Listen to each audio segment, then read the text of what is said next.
Hello student, ये video मैं उन स्टूडेंट्स के लिए बना रहा हूँ जो आने वाले टाइम में डॉक्टर बनने वाले हैं और साथ ही साथ अभी आप लोगों ने 12th का एग्जाम दिया है और नीट का एग्जाम भी आपने दिया होगा। बहुत अच्छा स्कोर आया है आपका और अगर स्कोर अच्छा आया है तो आप एमबीबीएस के लिए भी जा सकते हैं और वेटनरी के लिए भी जा सकते हैं। दो ऑप्शंस अवेलेबल है आपके पास में।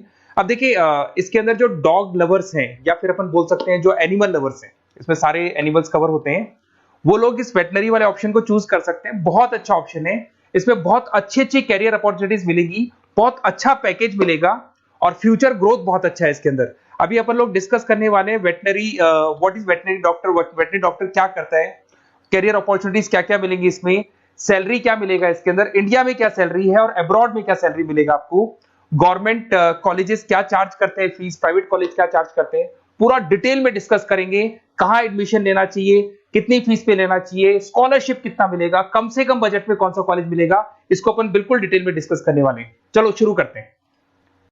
अब देखिए, एक वेटनरी डॉक्टर करता है क्या, what the veterinary doctor will do. तो वेटनरी डॉक्टर बहुत सारे काम करता है। डायग्नोस्टिक का काम है, उसका ट्रीटमेंट का काम है, सर्जरी का काम है, प्रिवेंशन क्योर का काम है, इमरजेंसी केयर के लिए आपका जो एनिमल वेलफेयर हो गया, क्लाइंट एजुकेशन हो गया, ये सारे काम को करता है। जैसे अगर अपन डायग्नोस्टिक की बात करें तो एनिमल्स का एग्जामिनेशन करना है, उसका एक्सरे करना है, ब्लड टेस्ट करना है, उसमें वो काम करेगा।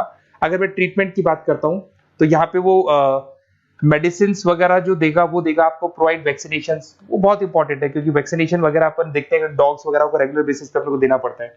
सर्जरीज हो गई, जैसे रूटीन सर्जरीज, कॉम्प्लेक्स सर्जरीज, ये सारे काम वो करेगा। उसके अंदर प्रिवेंटिंग क्योर, वैक्सीनेशन वगैरह हो गया। उसके बाद में इमरजेंसी केयर के लिए वो जो काम करेगा, जैसे इमरजेंसी केयर में किसी को किसी एनिमल को कोई प्रॉब्लम आ गया तो उसका लाइफ सेविंग कैसे करना है, इमरजेंसी में कैसे लेना है उसको। एनिमल वेलफेयर में, जैसे जो एनिमल वेलफेयर ऑर्गेनाइजेशन होती है उसमें वो काम करेगा। उसके बाद में क्लाइंट एजुकेशन हो गया, जो भी आपके क्लाइंट्स होंगे जो डॉग रखते हैं, जो भी पेट रखते हैं, उनको क्या खिलाना है, उनको कैसे रखना है, उसके ऊपर डिस्कशन करेगा सारा का सारा। अब देखिए, मेन चीज इसमें आती है कैरियर अपॉर्चुनिटीज।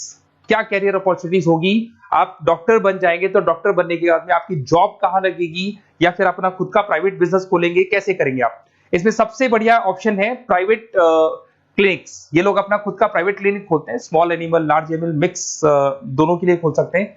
तो प्राइवेट क्लिनिक के अंदर बहुत अच्छी अर्निंग है। अपन उसका जो सैलरी पार्ट है वो भी डिस्कस करेंगे नीचे। उसके बाद में आपका एनिमल हॉस्पिटल्स हो गए, प्राइवेट और गवर्नमेंट दोनों हॉस्पिटल हैं जहां पे जॉब लग सकती है। रिसर्च इंस्टीट्यूट्स हो गए जहां पे आपका जॉब लग सकता है, जैसे फार्मास्यूटिकल कंपनी हो गया, गवर्नमेंट एजेंसीज हो गया, यहाँ पे जॉब लग सकता है। उसके बाद में गवर्नमेंट एजेंसीज में public health agencies, department of agriculture, यहाँ आपका जॉब लग सकता है। कुछ लोग बोलते हैं जू हो गया, वाइल्ड लाइफ सेंचुरी हो गई, वहां आपका जॉब लग सकता है। जू, एक्वेरियम, यहाँ पे लग सकता है, वाइल्ड लाइफ सेंचुरीज में लग सकता है। उसके अलावा फूड प्रोडक्शन इंडस्ट्रीज हो गई, जैसे लाइफ स्टॉक प्रोडक्शन हो गया, जैसे कोई मुर्गियों का बिजनेस करता है या मुर्गियों का फार्म है, वहां पे जॉब लग सकता है आपका। एनिमल वेलफेयर एडवाइस के लिए जॉब लग सकता है आपका।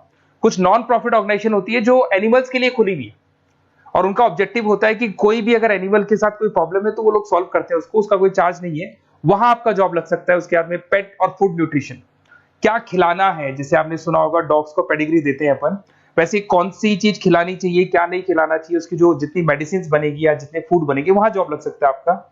उसके अलावा आपका स्कूल्स एंड कॉलेजेस में आपका जॉब लग सकता है एज अ फैकल्टी। पढ़ने के बाद में अगर आपका इंटरेस्ट है फैकल्टी बनने का तो वहां आपका जॉब लग सकता है। कंसल्टेंसी फर्म्स हो गया, animal health consultancy, food safety consultancy, यहाँ आपका जॉब लग सकता है। देखो ये सारे ऑप्शन है। उसके अलावा सैलरी पैकेज देखो, अभी मैं जो सैलरी पैकेज की बात कर रहा हूँ, इंडिया की बात कर रहा हूँ, अपना जो होम कंट्री इंडिया इसकी बात कर रहा हूँ। फिर अपन सैलरी पैकेज की बात करेंगे, वो अब्रॉड की बात करेंगे। तो सब में अगर आप देखें तो ऑन एन एवरेज ये मान के चले कि आपका 5 लाख से 10 लाख तक का एवरेज जा रहा है पैकेज।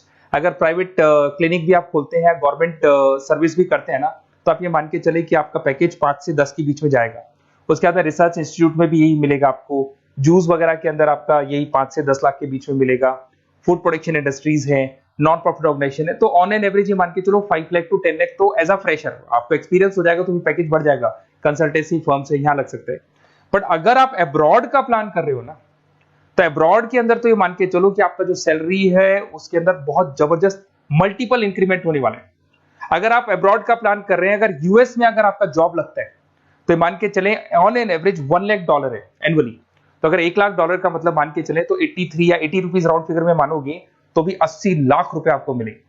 तो इसके अंदर एक बहुत अच्छा ऑप्शन है कि आप एज अ डॉक्टर बन के अब्रॉड भी जा सकते हैं। कुछ लोग हैं जो नहीं जाना चाहते बट कुछ जाना चाहते हैं तो वो जा सकते हैं, इसमें अब्रॉड भी जा सकते हैं। उसमें यूएस है, यूके है, ऑस्ट्रेलिया है, कनाडा है, जर्मनी है, बाकी और बहुत सारी कंट्रीज है जहां पे बहुत अच्छे अच्छे जॉब लगेंगे। ऑन एवरेज मान के चलो 80 लाख, 70-80 लाख रुपए आपको साल के मिल जाएंगे। ये सारे ऑप्शंस हैं।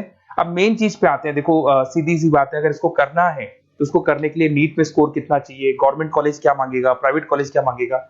अगर मैं गवर्नमेंट कॉलेज की बात करता हूं तो नीट में मिनिमम 450 का मार्क्स चाहिए आपको। अगर नीट में 450 मार्क्स नहीं है, प्लस आपका 12th में 50% कंपल्सरी, फिजिक्स, केमिस्ट्री, बायो से होना चाहिए, 50% होना चाहिए, और साथ के साथ नीट के अंदर 450 मार्क्स चाहिए। 5.5 साल का कोर्स है।